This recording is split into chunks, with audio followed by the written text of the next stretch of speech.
Thanks for joining us on KARE 11 News Now. I'm Chris Harapsky. Let's get right to your headlines. A look at Wall Street this afternoon as the world reacts to President Trump pausing new higher tariffs on basically every country the U.S. trades with for 90 days and instead applying a flat 10%. You can see the Dow Jones down about 3.25 right now. The one exception, China, who the White House says has been rigging the global trade market for years. Right now, most imports coming into the U.S. from China are being slapped with an extra 125% tariff, again, on top of the existing duties that were imposed before. China not taking that lightly, saying it will not back down, adding an 84% tariff on American goods coming into their country.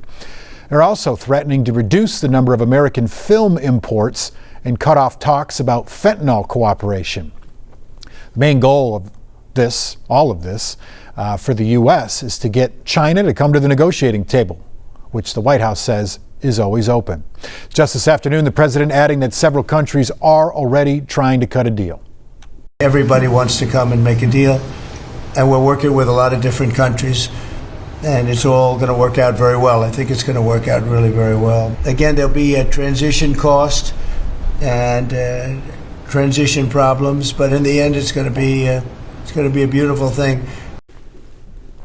A look from our nation's capital this afternoon, where Republicans just adopted the budget plan needed to jumpstart work on President Donald Trump's legislative agenda. The vote was 216 to 214, with just two Republicans, Kentucky's Thomas Massie and Indiana's Victoria Sparks, joining all Democrats in opposition. Trump had endorsed the budget plan, which the Senate adopted in last week. On a narrow 51-48 vote, it includes a tax cut extension and boosts to immigration enforcement and defense spending. It represents a major victory for Republican leadership as lawmakers depart for a planned 2-week Easter recess. Back at home at the state capitol, DFL lawmakers discussing a bill to tax social media companies that collect your data. It was pitched as a way to raise millions of dollars in revenue to help the state put a dent in the projected $6 billion deficit by the end of the decade. Here's Danny Spiewak with more. Social media companies collecting your information to sell advertising is no secret. And enjoying billions of dollars in profits. DFL Senator Ann Rest's bill would tax any company that collects data on more than 100,000 Minnesota consumers per month. The tax would apply to 14 platforms, including YouTube, Meta, and X, and would raise $334 million in revenue over the next 4 years. And they are not Minnesota companies. They are Elon Musk, they're Zuckerberg. We're asking them to partner with Minnesota to help us meet our budget challenges. Several organizations have testified in opposition. The Minnesota Technology Association says the bill is likely a violation of federal law, while the Minnesota Broadcasters Association, which includes KARE 11 as a member, calls the bill's language too broad, warning that without clear guardrails or exemptions, local broadcasters could be swept into a regulatory framework never intended for them. It doesn't apply to them because their business is not social media platforms. The bill also faces opposition from Republicans. I just say that it makes Minnesota another outlier. Senator Bill Weber says the tax could force social media companies to pass along costs to local businesses that buy advertising. I just don't like this idea that we're going to go out and create another class warfare situation where we just tax these big companies. This same bill was also heard in a House committee this week, but the social media tax proposal might be a tougher climb there because Republicans have a tie and say they won't agree to any new tax increases. Well, a heartbreaking day in the Dominican Republic where crews have stopped looking for survivors in that horrific nightclub disaster that has now killed more than 200 people. The official death toll is sitting at 221 people, but all the debris has not been cleared from the site, and it's not clear how many people are unaccounted for. The roof of the nightclub collapsed during a performance by merengue singer Ruby Perez. He was killed in the collapse. Right now, investigators are still trying to figure out what caused that roof to cave.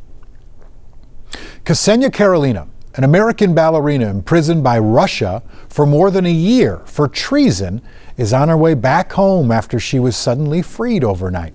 According to her boyfriend, she was accused of making a donation of about $50 to a Ukrainian charity after Russia invaded that country in 2022. NBC's Molly Hunter has more details from London. We've just learned that after more than a year in Russian custody, U.S.-Russian dual national Ksenia Karelina is on her way back to the U.S. Secretary of State Marco Rubio posted on social media this morning saying American Ksenia Karelina is on a plane back home to the United States. She was wrongfully detained by Russia for over a year, and President Trump secured her release. POTUS will continue to work for the release of all Americans. Now, her lawyer says her plane took off from Abu Dhabi early this morning, and according to Karelina's family, the LA resident had traveled to Russia last winter to visit her 90-year-old grandmother, sister, and parents for a brief trip. But when she arrived, Russian authorities confiscated her phone. And according to her boyfriend, she was accused of making a donation of about $50 to a Ukrainian charity after Russia invaded Ukraine in 2022. Now, last summer, the 34-year-old ballerina was convicted of treason, sentenced to 12 years in a Russian penal colony. She was actually tried in the same court as now freed Wall Street Journal reporter Evan Gershkovich was. And in exchange for Karelina's release, the FSB has said the U.S. has freed a dual German-Russian citizen, Artur Petrov, who'd been arrested for violating export laws. This is the second time an American has been released from Russia since President Trump took office in January. And this morning, a CIA spokeswoman, tells NBC News this new exchange shows the importance of keeping communication open with Russia and vowed to free other Americans wrongfully detained. Molly Hunter, NBC News, London. In Cincinnati, the Ohio River remains outside its banks, but the good news is the river is receding. Earlier this week, the Ohio River crested at its highest level in 28 years, about 61 feet. Now the city will determine the damage caused by this historic flooding and will transition to cleaning up the mess left from the overflowing river. That river is expected to drop to minor flood stage today, but it may take a while before the Ohio River falls back within its banks.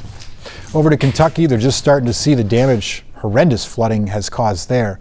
Today, fire and emergency crews are going up and down neighborhood streets, spraying them off with water to clear mud left by the river.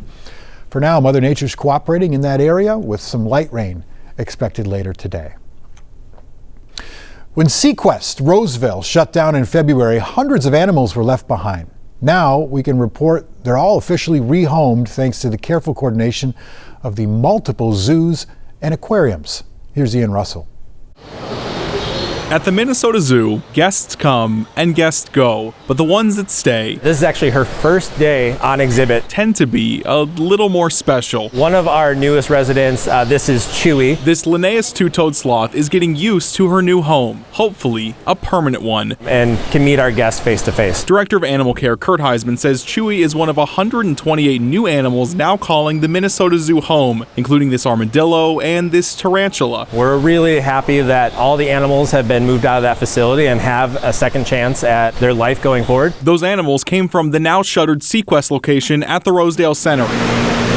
This is actually our fish quarantine space. The animals needed a new home. Then came the Minnesotans. About a day prior to the actual closure of the facility, The Association of Zoos and Aquariums helps rehome animals and reached out to multiple Twin Cities organizations. we have 6 different tubs that are housing the roughly 110-ish fish that we brought in. Heisman says close to 1,400 animals needed a place to go, so they took in what they could. The Como Zoo took in these porcupines, Just a little bit. and at the Mall of America, They did get some breakfast this morning. close to 600 animals are now settling in. These are the only animals that we brought over that are in public viewing at the moment. Everybody else is still under quarantine. Drew Turner is the senior aquarist at the Mall of America Sea Life, caring for these spotted garden eels, We have like 400 pounds of sand that we're going to be putting in here. now getting ready to make their new homes more comfortable. And we'll be moving the garden eels into this one. As soon as they come out here, they're going to see all their new tank mates and just become, social little butterflies. Many of the animals are in quarantine for now, treated for whatever issues they had coming in. Our job really starts when we start to discover these issues and